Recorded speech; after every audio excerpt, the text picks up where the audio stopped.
தேவையில்லையே காக்கை கூட தூது போகுமே.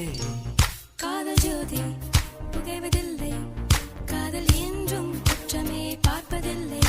இதில் அற்பமானது எதுவும் இல்லை, இந்த நுட்பம் பொறுக்க புரியவில்லை.